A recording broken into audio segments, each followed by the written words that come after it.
ക്ലാസ്സുകളിലേക്ക് സ്വാഗതം. Higher secondary ഒന്നാം വർഷ ബയോളജിയുടെ botany online ക്ലാസ്സിൻ്റെ രണ്ടാമത്തെ സെഷനിലേക്കാണ് നമ്മൾ പോകുന്നത്. ഓക്കെ സ്റ്റുഡൻസ്, അപ്പോൾ കഴിഞ്ഞ ദിവസം നമ്മൾ ബയോളജി എന്ന് പറയുന്ന ബ്രാഞ്ചിനെ കുറിച്ച് പറഞ്ഞു. ബയോളജിയുടെ രണ്ട് സബ് ബ്രാഞ്ചസ് ആയിട്ടുള്ള ബോട്ടണിയെക്കുറിച്ചും സുവോളജിയെക്കുറിച്ചും അതിൻ്റെ ഹിസ്റ്ററിയെക്കുറിച്ചും ഒക്കെ കുറച്ച് കാര്യങ്ങൾ പറഞ്ഞു. അപ്പോൾ ഇന്ന് നമ്മൾ പറയാൻ പോകുന്നത് അതിൻ്റെ തുടക്കം, അതായത് first unit diversity in living world എന്ന് പറയുന്നതിലെ ബോട്ടണി ഒന്നാമത്തെ ചാപ്റ്റർ ആയിട്ടുള്ള ബയോളജിക്കൽ ക്ലാസിഫിക്കേഷൻ എന്ന ഒരു ചാപ്റ്ററിനെ കുറിച്ചാണ്. അപ്പോൾ ക്ലാസിഫിക്കേഷൻ എന്ന് പറയുന്ന വാക്കിൻ്റെ അർത്ഥം എന്താണ് എന്ന് നിങ്ങൾക്കറിയാം അല്ലേ? അതായത് വർഗീകരണം എന്ന് പറയും. നമ്മുടെ സറൗണ്ടിങ്സിൽ കാണപ്പെടുന്ന ഓർഗാനിസംസിനെ, വ്യത്യസ്തങ്ങളായിട്ടുള്ള ജീവജാലങ്ങളെ എങ്ങനെയെല്ലാം നമുക്ക് വർഗീകരിക്കാം, തരംതിരിക്കാം എന്നുള്ളതിനെക്കുറിച്ചാണ് പ്രധാനമായിട്ടും ഈ ചാപ്റ്ററിൽ പറയുന്നത്. ക്ലാസിഫിക്കേഷൻ, ബയോളജിക്കൽ ക്ലാസിഫിക്കേഷൻ എന്നാണ് ചാപ്റ്ററിൻ്റെ പേര്. അപ്പോൾ ഈ ചാപ്റ്ററിലേക്ക് വരുന്നതിന് മുൻപ് നമ്മൾ സയൻസിൻ്റെ ഏറ്റവും പ്രധാനപ്പെട്ട ഒരു ബ്രാഞ്ചിനെ കുറിച്ച് അറിഞ്ഞിരിക്കണം. ഏതാണ് ആ ബ്രാഞ്ച് എന്ന് വെച്ചാൽ നമ്മളതിനെ പറയുന്നത് പ്ലാന്റ് ടാക്സോണമി എന്നാണ്.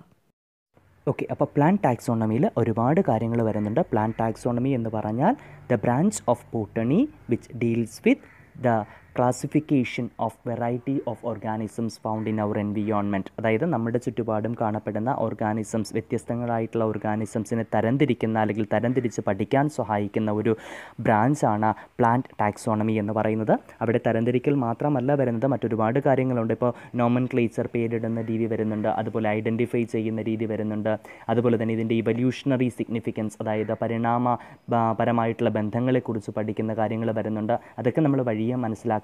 ഇപ്പം ഇവിടെ നമ്മൾ പ്രധാനമായിട്ട് പറയുന്നത് എന്തിനെക്കുറിച്ചാണ്? ക്ലാസിഫിക്കേഷനെ കുറിച്ചാണ്, വർഗീകരണത്തെക്കുറിച്ചാണ്. അപ്പോൾ ഈ വർഗീകരണത്തെക്കുറിച്ച് പറയുന്നതിന് മുൻപ് നമ്മൾ ഹിസ്റ്ററി ഓഫ് ക്ലാസിഫിക്കേഷൻ, അതായത് വർഗീകരണ ശാസ്ത്രത്തിൻ്റെ ചരിത്രത്തെക്കുറിച്ച് പറയുന്നു. ഇവിടെ ഏറ്റവും ആദ്യം നമ്മൾ പറഞ്ഞു ബോട്ടണി എന്ന് പറയുന്ന ബ്രാഞ്ചിൻ്റെ ഒരു ഫാദറുണ്ട്. ആരാണ്? തിയോഫ്രാസ്റ്റസ് എന്ന് പറയുന്ന സയൻറ്റിസ്റ്റിനെയാണ് ബോട്ടണി എന്ന് പറയുന്ന ബ്രാഞ്ചിൻ്റെ ഫാദറായിട്ട് നമ്മൾ കൺസിഡർ ചെയ്യപ്പെടുന്നത് അല്ലേ? സോ തിയോഫ്രാസ്റ്റസ് ആണ് ആദ്യമായിട്ട് ഈ ഓർഗാനിസംസിനെ ക്ലാസിഫൈ ചെയ്യാൻ, ഓർഗാനിസംസിനെ വർഗീകരിക്കാനായിട്ടൊരു ഫസ്റ്റ് അറ്റംപ്റ്റ് നടത്തിയത്. അപ്പോൾ ഇദ്ദേഹം ശരിക്കും അവിടെ ക്ലാസിഫൈ ചെയ്തത് എങ്ങനെയാണെന്ന് വെച്ചാൽ വളരെ ഈസിലി ഒബ്സർവബിൾ ആയിട്ടുള്ള, നമ്മൾ നോക്കി മനസ്സിലാക്കാൻ കഴിയുന്ന ചില സിമ്പിൾ ഫീച്ചേഴ്സിനെ ഉപയോഗിച്ചുകൊണ്ടാണ് വർഗീകരണം നടത്താൻ ശ്രമിച്ചത്. He's the first scientist who tried or attempt to classify the organisms. ആദ്യമായിട്ട് ജീവജാലങ്ങളെ വർഗീകരിക്കാൻ ഒരു ശ്രമം നടത്തിയ ആളാണ് തിയോഫ്രാസ്റ്റസ് എന്ന് പറയുന്നത്. അപ്പോൾ അദ്ദേഹത്തെ നമ്മൾ അറിയപ്പെടുന്നത് ഫാദർ ഓഫ് ബോട്ടണി എന്നാണ്. അപ്പോൾ അദ്ദേഹത്തിൻ്റെ ഈ പറയുന്ന വർഗീകരണ അതുമായിട്ട് ബന്ധപ്പെട്ട പരീക്ഷണ നിരീക്ഷണങ്ങളെല്ലാം കൂടി ചേർത്തിട്ട് അദ്ദേഹം ഒരു പുസ്തകം പബ്ലിഷ് ചെയ്തു. അതായത് ഹിസ്റ്റോറിയ പ്ലാന്റാറം എന്ന് പറയുന്ന ഒരു പുസ്തകം. അതിൽ ഏകദേശം 480ഓളം വ്യത്യസ്തങ്ങളായിട്ടുള്ള പ്ലാന്റ്സിനെ കുറിച്ച് പരാമർശിക്കുന്നുണ്ട്. So he described about 480 plants in his book Historia Plantarum. പുസ്തകത്തിൻ്റെ പേര് ഹിസ്റ്റോറിയ പ്ലാന്റാറം എന്നാണ്. ഹിസ്റ്റോറിയ പ്ലാന്റാറം ഏകദേശം 480ഓളം സസ്യങ്ങളെ വർഗീകരിച്ചുകൊണ്ട് ഹിസ്റ്റോറിയ പ്ലാന്റാറം എന്ന് പറയുന്ന പുസ്തകം തിയോഫ്രാസ്റ്റസ് അദ്ദേഹം അതിനെ വർഗീകരിക്കാനൊരു ശ്രമം നടത്തുകയാണ് ചെയ്തത്.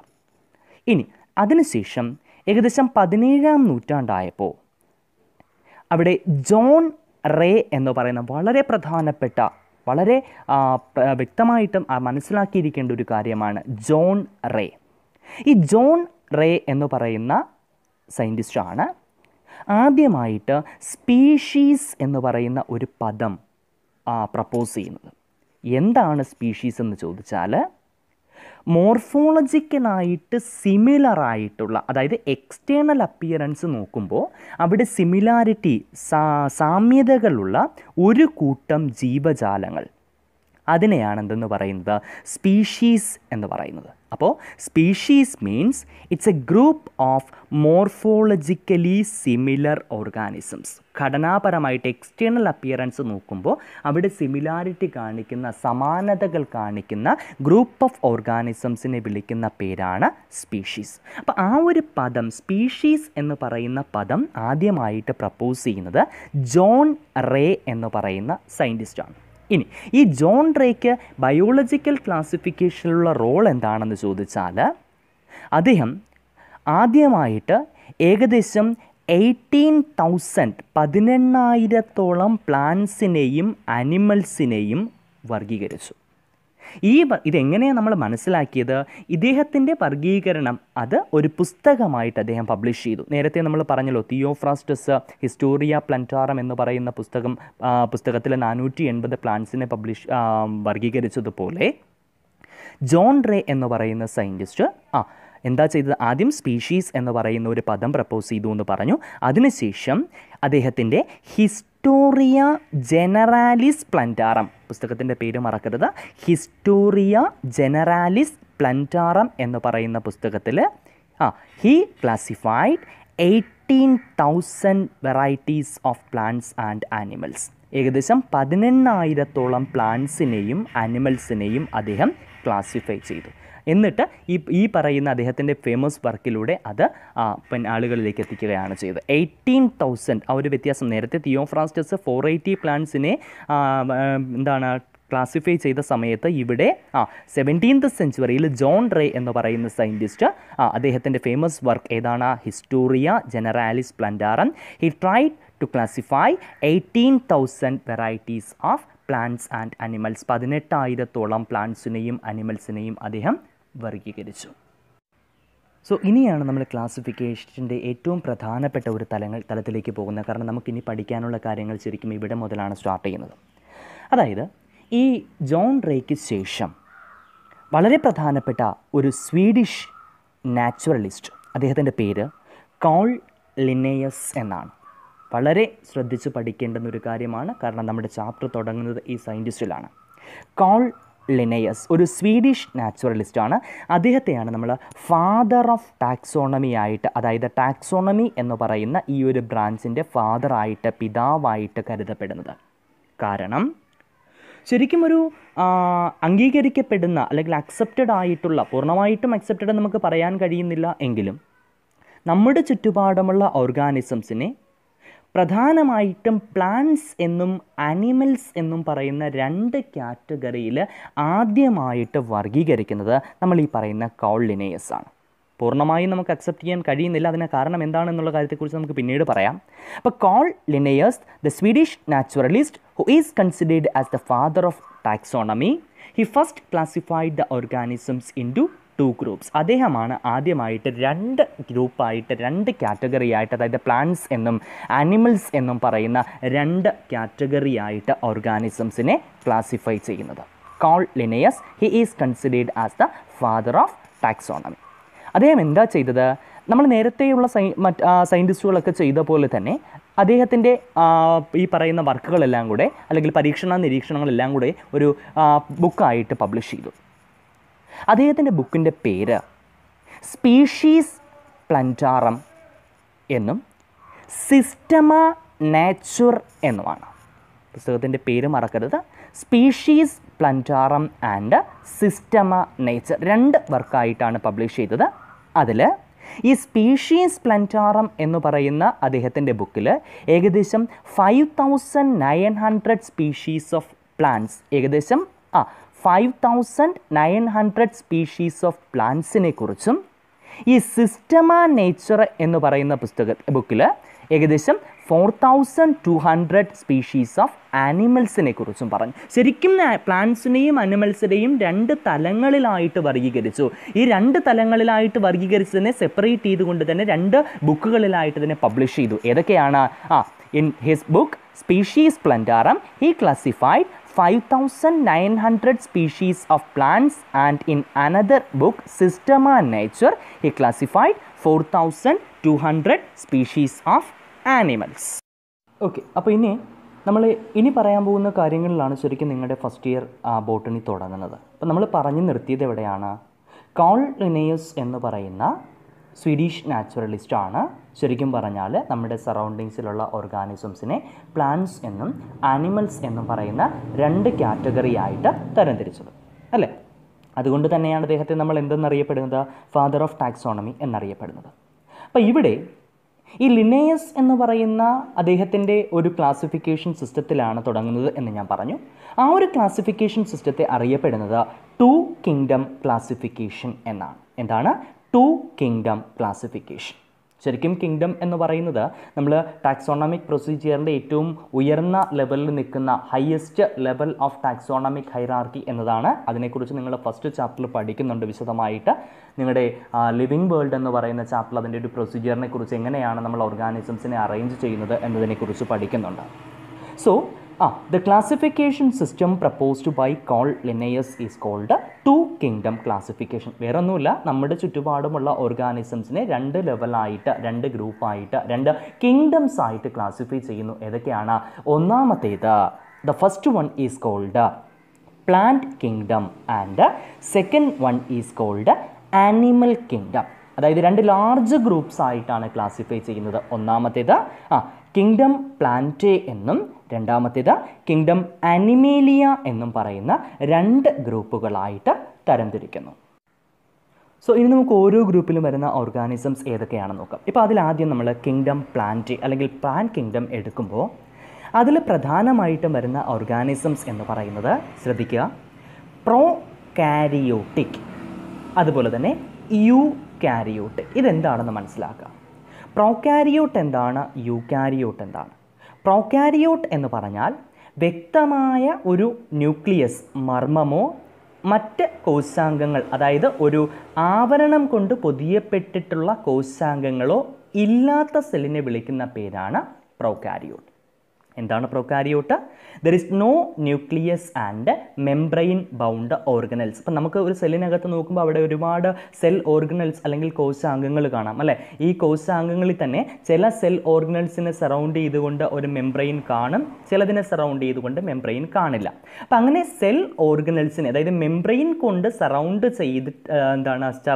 ചെയ്തിട്ടില്ലാത്ത സെൽ ഓർഗനൽസും അതോടൊപ്പം തന്നെ വ്യക്തമായ ഒരു ന്യൂക്ലിയസും ഇല്ലാത്തവയാണ് പ്രോകാരിയോട്ട്സ് എന്ന് പറയുന്നത്. ഇപ്പോൾ ബാക്ടീരിയങ്ങളൊക്കെ ശരിക്കും പ്രോകാരിയോട്ടിക് ആയിട്ടുള്ള ഓർഗാനിസംസ് ആണ്. എന്നാൽ ഇത് നേരെ ഓപ്പോസിറ്റ് ആയിട്ട് മെംബ്രെയിൻ ബൗണ്ട് ഓർഗനൽസ് ഉള്ളതും ന്യൂക്ലിയസ് ഉള്ളതുമായ ഓർഗാനിസംസിനെ വിളിക്കുന്ന പേരാണ് യൂകാരിയോട്ട്സ്. അപ്പോൾ അതെന്താണെന്ന് മാത്രം ജസ്റ്റ് ഒന്ന് മനസ്സിലാക്കി വയ്ക്കുക. അതിനെക്കുറിച്ച് വിശദമായിട്ട് നമ്മളിനി വരുന്ന ഭാഗങ്ങളിൽ വളരെ വിശദമായിട്ട് ചർച്ച ചെയ്യുന്നുണ്ട്. അപ്പോൾ എന്താണ് പ്രോകാരിയോട്ട്, എന്താണ് യൂകാരിയോട്ട് എന്ന് മനസ്സിലാക്കുക. പ്രോകാരിയോട്ട് എന്ന് പറഞ്ഞാൽ ന്യൂക്ലിയസോ മെംബ്രെയിൻ ബൗണ്ട് ഓർഗനൽസോ ഇല്ലാത്തത്. യൂകാരിയോട്ട് എന്ന് പറഞ്ഞാൽ ന്യൂക്ലിയസും മെംബ്രെയിൻ ബൗണ്ട് ഓർഗനൽസും ഉള്ളത്. ഓക്കെ, അപ്പോൾ ഇവിടെ നമ്മൾ പ്ലാന്റയെക്കുറിച്ച് പറയുമ്പോൾ ഈ പ്ലാന്റയിൽ പ്രധാനമായിട്ടും നമ്മൾ ഈ പറഞ്ഞ പ്രോകാരിയോട്ടിക്കും അല്ലെങ്കിൽ യൂകാരിയോട്ടിക്കും ആയിട്ടുള്ള ഓർഗാനിസംസ് ഉണ്ട്. അതുപോലെ തന്നെ unicellular and multicellular organisms, ഏകകോശ ജീവികളും ബഹുകോശ ജീവികളും വരുന്നുണ്ട്. അപ്പോൾ പ്രോകാരിയോട്ടിക്കും യൂകാരിയോട്ടിക്കും യൂണിസെല്ലുലറും മൾട്ടി സെല്ലുലറുമായിട്ടുള്ള ഓർഗാനിസംസ് എല്ലാം കൂടെ വരുന്ന ഒരു ഗ്രൂപ്പാണ്, ഒരു ലാർജ് ഗ്രൂപ്പാണ് കിങ്ഡം പ്ലാന്റേ എന്ന് പറയുന്ന അല്ലെങ്കിൽ പ്ലാന്റ് കിങ്ഡം എന്ന് പറയുന്നത്. എന്നാൽ നമ്മൾ പറയുന്ന രണ്ടാമത്തെ ഗ്രൂപ്പായ അനിമേലിയയിൽ ഉൾപ്പെടുത്തിയത്, അവിടെയാണ് നമുക്ക് ശരിക്കും ഒരു കൺഫ്യൂഷൻ വരുന്നത്. കാരണം ഈ അനിമേലിയ എന്ന് പറയുന്ന ഗ്രൂപ്പിൽ ഞാൻ പറഞ്ഞല്ലോ, പ്ലാന്റോയിലാണെങ്കിൽ ഞാൻ ഈ പറഞ്ഞ പ്രധാനമായിട്ടും നമ്മൾ പറഞ്ഞ prokaryote, eukaryote, unicellular, multi cellular എന്നൊക്കെ പറയുമ്പോൾ അതിൽ ബാക്ടീരിയങ്ങൾ വരാം, അതുപോലെ നമ്മുടെ പ്രിമിറ്റീവ് ഫോംസ് ആയിട്ടുള്ള, അതായത് ആദ്യകാലത്ത് രൂപപ്പെട്ടിട്ടുള്ള വിഭാഗങ്ങളായിട്ടുള്ള ആൽഗകൾ വരുന്നുണ്ട്, അതുപോലെ ഫംഗൽ ഗ്രൂപ്പ്സ് വരുന്നുണ്ട്, നമ്മുടെ പ്ലാന്റ്സ്, സാധാരണ ഇപ്പോൾ കാണുന്ന പോലുള്ള പ്ലാന്റ്സ് വരുന്നുണ്ട്. എന്നാൽ രണ്ടാമത്തെ ഗ്രൂപ്പായ കിങ്ഡം അനിമേലിയയെക്കുറിച്ച് പറയുമ്പോൾ കിങ്ഡം അനിമേലിയ കൺസിസ്റ്റ് ഓഫ്, അതിൽ പ്രധാനമായിട്ടും വരുന്നത് ആരൊക്കെയാ? പ്രോട്ടോസോവൻസ്, അതുപോലെ തന്നെ സ്പോഞ്ച്, അതുപോലെ തന്നെ മൾട്ടി സെല്ലുലാർ ആനിമൽസ്, ഉയർന്ന ഘടനാതലത്തിൽ വരുന്ന ആനിമൽസ്. അപ്പോൾ ഇങ്ങനെയുള്ള ഓർഗാനിസംസ് ഒക്കെ വരുന്ന ഒരു കാറ്റഗറിയാണ് കിങ്ഡം അനിമേലിയ. അപ്പോൾ ഇവിടെ ഒരുപാട് കൺഫ്യൂഷൻ ഉണ്ടാവാനുള്ള സാധ്യതയുണ്ട്. കാരണം ഇവിടെ ലിനേയസ് ചെയ്തതെന്ന് പറഞ്ഞാൽ വളരെ സിമ്പിളായിട്ട് ഓർഗാനിസം, നമ്മുടെ സറൗണ്ടിങ്സിൽ കാണപ്പെടുന്ന ഓർഗാനിസംസിനെയെല്ലാം പ്ലാന്റേ എന്നും അനിമേലിയ എന്നും പറയുന്ന രണ്ട് വിഭാഗങ്ങളായിട്ട് ക്ലാസിഫൈ ചെയ്യുകയാണ് ചെയ്തത്. അപ്പോൾ അതിൽ ഒരുപാട് പോരായ്മകൾ ഉണ്ടായിരുന്നു, അതിനെക്കുറിച്ച് നമ്മൾ പറയുന്നുണ്ട്. അപ്പോൾ ഇപ്പോൾ എന്താണ്, ഏതൊക്കെയാണ് അതിൽ വരുന്ന ഓർഗാനിസംസ് എന്നുള്ളതിനെക്കുറിച്ച് മാത്രം പറയുക. ഏതൊക്കെയാണ്? ഒന്ന് കിങ്ഡം പ്ലാന്റേ, രണ്ട് കിങ്ഡം അനിമേലിയ. അതിൽ കിങ്ഡം പ്ലാന്റയിൽ വരുന്ന ആരൊക്കെയാണ്? Unicellular, multi cellular, prokaryotic and eukaryotic organisms. ഇപ്പോൾ എക്സാമ്പിൾ പറയുകയാണെങ്കിൽ ബാക്ടീരിയ വരുന്നുണ്ട്, ആൽഗെ വരുന്നുണ്ട്, ഫൻജൈ വരുന്നുണ്ട്, അതുപോലെ തന്നെ പ്ലാന്റ്സ് വരുന്നുണ്ട്. ഇതൊക്കെ പ്ലാന്റയിലാണ് ഉൾപ്പെടുത്തിയത്. എന്നാൽ കിങ്ഡം അനിമേലിയയിൽ വരുമ്പോഴോ ഇവിടെ ഹയർ കാറ്റഗറി ഓഫ് ഓർഗാനിസംസും അതുകൂടാതെ പ്രോട്ടോസോവ, സ്പോഞ്ചസ് തുടങ്ങിയിട്ടുള്ള ഓർഗാനിസംസുമാണ് മെയിനായിട്ട് ഈ ഒരു ഗ്രൂപ്പിൽ വരുന്നത്. അപ്പോൾ ഇതാണ് കോൾ ലിനേയസ് പ്രപ്പോസ് ചെയ്ത ഫസ്റ്റ് സിസ്റ്റം ഓഫ് ക്ലാസിഫിക്കേഷൻ എന്ന് പറയുന്നത്. So this is the first system of classification proposed by Carl Linnaeus. He is considered as the father of taxonomy.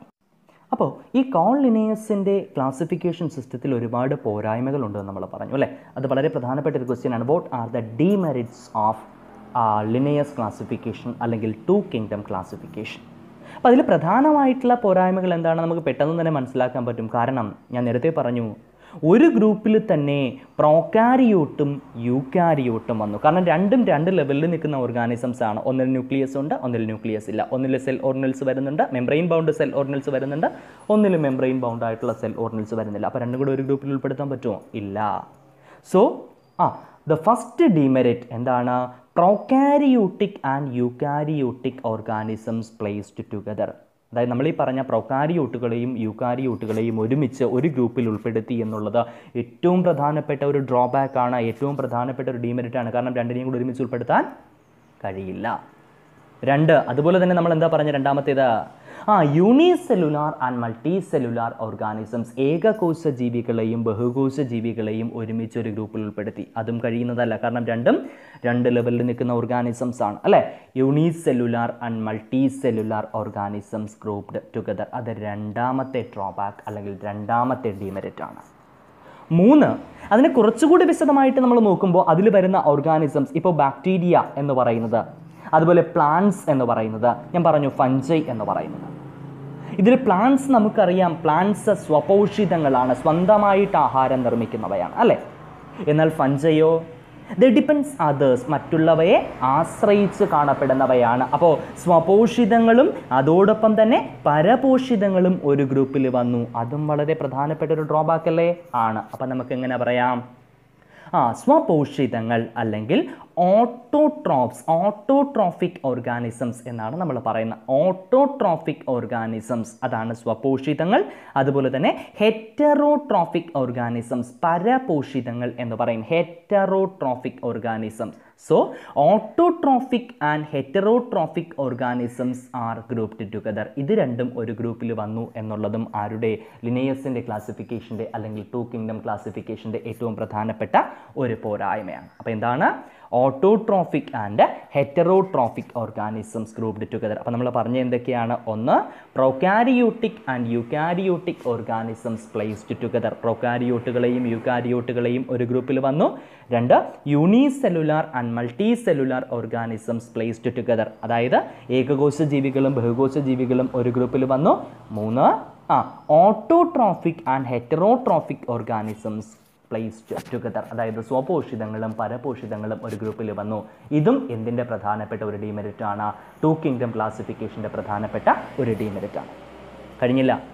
നമ്മൾ ഈ പറയുന്ന ഈ ഓർഗാനിസംസിനെ കൂടാതെ ചില മൈന്യൂട്ട് ആയിട്ടുള്ള മൈക്രോസ്കോപ്പിക് ആയിട്ടുള്ള ജീവികളുണ്ട്, സൂക്ഷ്മജീവികളുണ്ട്. അപ്പോൾ ഈ പറയുന്ന മൈന്യൂട്ട് മൈക്രോസ്കോപ്പിക് ഓർഗാനിസംസിനെ ഒന്നും തന്നെ നമ്മൾ ഈ പറയുന്ന പ്ലാന്റ് എന്നോ അനിമേലിയ എന്നോ പറയുന്ന കാറ്റഗറിയിൽ ഉൾപ്പെടുത്തിയിട്ടില്ല എന്നുള്ളത് വളരെ പ്രധാനപ്പെട്ട ഒരു ഡ്രോബാക്ക് ആണ്, ഡീമെറിറ്റ് ആണ്.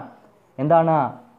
the minute microorganisms, they do not have a separate kingdom.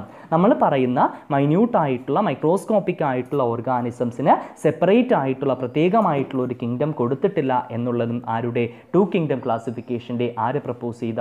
നമ്മൾ ഈ പറഞ്ഞ കോൾ ലിനേയസ് എന്ന് പറയുന്ന സയൻറ്റിസ്റ്റ് പ്രപ്പോസ് ചെയ്ത ടു കിങ്ഡം ക്ലാസിഫിക്കേഷൻ്റെ ഏറ്റവും പ്രധാനപ്പെട്ട ഒരു ഡ്രോബാക്ക് ആണ്. സോ നമുക്ക് നോക്കാം, what are the most important drawbacks or demerits of two kingdom classification proposed by Carl Linnaeus. ഏതൊക്കെയാണ് നമ്മൾ പറഞ്ഞത്? പോയിന്റ് നമ്പർ 1, ഒന്നാമത്തേത് prokaryotic and eukaryotic organisms placed together. പ്രൊകാരിയോട്സിനെയും യൂക്കാരിയോട്സിനെയും ഒരു ഗ്രൂപ്പിൽ ഉൾപ്പെടുത്തി എന്നുള്ളത്. 2, unicellular and multicellular organisms grouped together. ഏകകോശ ജീവികളെയും ബഹുകോശ ജീവികളെയും ഒരു ഗ്രൂപ്പിൽ ഉൾപ്പെടുത്തി എന്നുള്ളത്. മൂന്നാമത്തെ പറഞ്ഞു autotrophic and heterotrophic organisms placed together. അതായത് നമ്മൾ പറഞ്ഞ സ്വപോഷിതങ്ങളെയും പരപോഷിതങ്ങളെയും ഒരു കാറ്റഗറിയിൽ ഉൾപ്പെടുത്തി എന്നുള്ളത്. നാലാമത്തേതും അവസാനത്തേതുമായ പോയിന്റ് എന്താണ്? അവസാനം നമ്മൾ പറഞ്ഞത് microbes or microorganisms they do not have a separate kingdom. സൂക്ഷ്മജീവികളെ വർഗീകരിക്കുന്നതിന് വേണ്ടി പ്രത്യേകിച്ച് ഒരു കിങ്ഡം ഉപയോഗിച്ചിരുന്നില്ല എന്നുള്ളതും ആരുടെ ഈ പറയുന്ന 2 കിങ്ഡം ക്ലാസിഫിക്കേഷൻ്റെ ഏറ്റവും പ്രധാനപ്പെട്ട ഒരു ഡിമെറിറ്റ് ആയിട്ട് നമുക്ക് പറയാം. അപ്പോൾ ഇത്രയുമാണ് 2 കിങ്ഡം ക്ലാസിഫിക്കേഷനെ കുറിച്ച് പറയുന്നത്. ഇനി ഈ 2 കിങ്ഡം ക്ലാസിഫിക്കേഷൻ്റെ ഡീമെറിറ്റ്സ് ഓവർകം ചെയ്തുകൊണ്ട് വരുന്ന മറ്റൊരു system of classification, the most accepted system of ക്ലാസിഫിക്കേഷനെ കുറിച്ചാണ്. അതിനെക്കുറിച്ച് അടുത്ത ക്ലാസ്സിൽ നമുക്ക് ഡിസ്കസ് ചെയ്യാം. ഓക്കെ.